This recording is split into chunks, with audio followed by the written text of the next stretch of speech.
Response तो बहुत अच्छा है। हमने कहा जो 12-15 दिन से हम घूम रहे थे, तो एक जनरल मूड की बात होती है, लोगों के मन में क्या है उसको भांपने की कोशिश की, वो दिखा भी, बिना पूछे भी लोग अपनी अपनी प्रतिक्रिया देने लगे।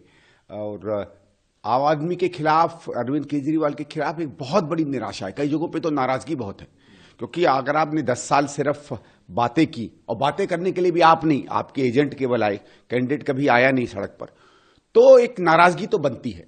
वो नाराजगी कुछ कुछ जगहों पर, जैसे मैंने कहा, बहुत ज्यादा एक नफरत की तरह मैंने लोगों के दिल में, उनकी भाषा में देखी। जहां तक भारतीय जनता पार्टी का सवाल है, बहुत ज्यादा कोई उससे उम्मीद लोगों को दिखती नहीं। उसका जो अपना पारंपरिक वोटर है वो तो है, कुछ ऐसा दिखा नहीं मुझे कि कोई बड़े उसकी तरफ लोग आकर्षित हैं। और उनको आप कांग्रेस में एक विकल्प दिखने लगा है, क्योंकि वो विकल्प से ऐसी दिल्ली की एक तस्वीर जुड़ी हुई है, जिस दिल्ली के सब लोग कहते हैं कि नहीं यार, काम तो जो भैया हुआ था वो आज से 8-10 साल पहले हुआ था। और बड़े स्तर की दिल्ली नहीं, कॉलोनियों का काम, पार्क में काम, झूले लगाने का काम, बत्तियों का काम, सुएज लाइन डलने का काम, पानी की पाइपलाइन का काम, बस वहां इलाके में चल जाए उसका काम, स्कूल में एडमिशन का काम, अस्पतालों में जरूरत पड़ी तो विधायक की मदद का काम, इस सब में उनको 10 साल ना कोई भारतीय जनता पार्टी की मदद मिली, ना आम आदमी पार्टी की, तो उन्हें कांग्रेस याद आती है। इसलिए एक समझ लो बिल्कुल नेचुरल तरीके से वो ये कह रहे हैं कि वो कांग्रेस की तरफ आज देख रहे हैं। वो तो है, मैं तो खुद ही, मैंने आपसे अपने प्रेस कॉन्फ्रेंस में कहा था कि वो तो पैथोलॉजिकल लायर हैं। अच्छा है, आजकल भारतीय जनता पार्टी सुन के शब्द पिकअप कर लेती है। सीएजी के रिपोर्ट पर तो हम कई दिनों से सवाल कर रहे हैं।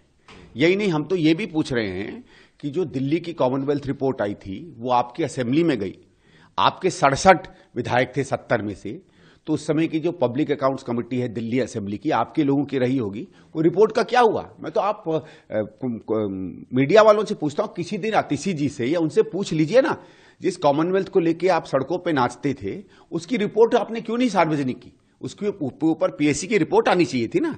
कुछ नहीं कर पाए, क्योंकि कुछ था ही नहीं ना। आदमी अपने कहे हुए झूठ पर जब खुद ही कहने लगे कि मैं झूठ बोल रहा हूं, तो किसी के सामने नहीं कहता है। तो इस तो महा झूठे लोगों की पार्टी है, इनका कोई बयान जो है वो विश्वास नहीं कर सकते हम। मैं आपको बताऊं, सही में अगर ये समझ लो कभी जो असंभव बात है, कहूं 5-7 साल में इन्होंने जमुना जी साफ भी कर दी, तो कोई उसके पास नहीं जाएगा कि पता नहीं कितना बड़ा झूठ बोल रहा है, न जाने कौन सा जहर है उस पानी में। ये तो होना था। देखो, जिस तरीके से पहले वो पैसे बांट रहे थे, चलो वो आचार संहिता के पहले था, मेरे हिसाब से तो बहुत अनैतिक था, और एक तरीके से लालच देना है वोटर को रिश्वत देके खरीदने वाली बात है। मैं तो उससे कम इस बात को नहीं मानूंगा। उसके बाद जूते बांटना, कंबल बांटना, बेडशीट बांटना। हम एक बहुत अच्छी सरकारी कॉलोनी में जा रहे थे, हमारे सामने ट्रकों ट्रक, मेरे पास फोटो है उसकी, वो बट रहा था। वीडियो है कि एक जगहों पर एक बड़ा भारी बोर्ड, आजकल कौन सा वो क्या बोर्ड कहते हैं, उस पर अपनी फोटो लगाकर मेडिकल चेक करा रहे थे। अरे भाई, हम कोई, आपके पास कोई संस्था है, कोई ट्रस्ट है जो मेडिकल काम करता है, करे, वो अपना अलग करे। समाज सेवा अलग बात होती है। आपके पास बहुत धन संपत्ति है, आपके पास बांटने को है, आप बांटो। लेकिन आदमी की व्यक्तिगत धन संपत्ति से चुनाव लड़ा जाता है क्या?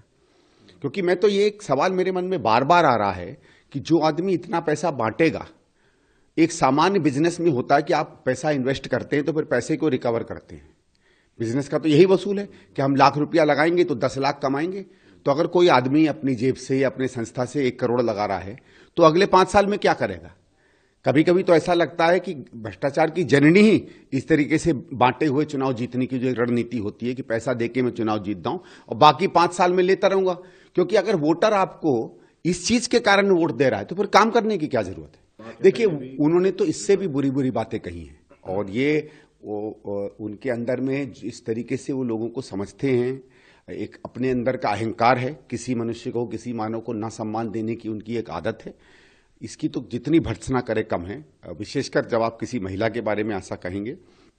पर मुझे तो इस बात से एक सवाल बनता है कि भारतीय जनता पार्टी उन पर एक्शन क्यों नहीं लेती है? आपका व्यक्ति है, आपका आदमी है, और वो तो दिल्ली शहर में बोल रहा है, मतलब भारत की राजधानी में बोल रहा है। ये समझ लीजिए कि जो रमेश बिधूड़ी कह रहे हैं, भारतीय जनता पार्टी भी एक तरीके से इसी तरीके की भाषा में विश्वास करती है। देखो साहब, हो सकता है अखिलेश जी को लगता हो कि जो इन्होंने शराब नीति की वो बड़ी बढ़िया रही हो, कि हम शराब नीति इनसे सीख लें। इन्होंने जिस तरीके से आलीशान मकान बंगला बनाया, उनको भी लगता हो यार ऐसा मेरा क्यों नहीं घटता उत्तर प्रदेश में। आदमी किसी का राजनीति में साथ देता है तो उसकी नीतियों में साथ देता है ना। तो अखिलेश जी को लगता होगा यार मैं भी ऐसे ही आलीशान महल बनाऊंगा, मैं भी इस तरीके की शराब नीति बनाऊंगा उत्तर प्रदेश में। तो ठीक है, उनको ये सब लगता है, तो हम भी उत्तर प्रदेश की जनता से देखेंगे जब क्या होगा आगे। अमर उजाला जीवांजलि के सारथी की मदद लें और महाकुंभ में स्नान जरूर करें।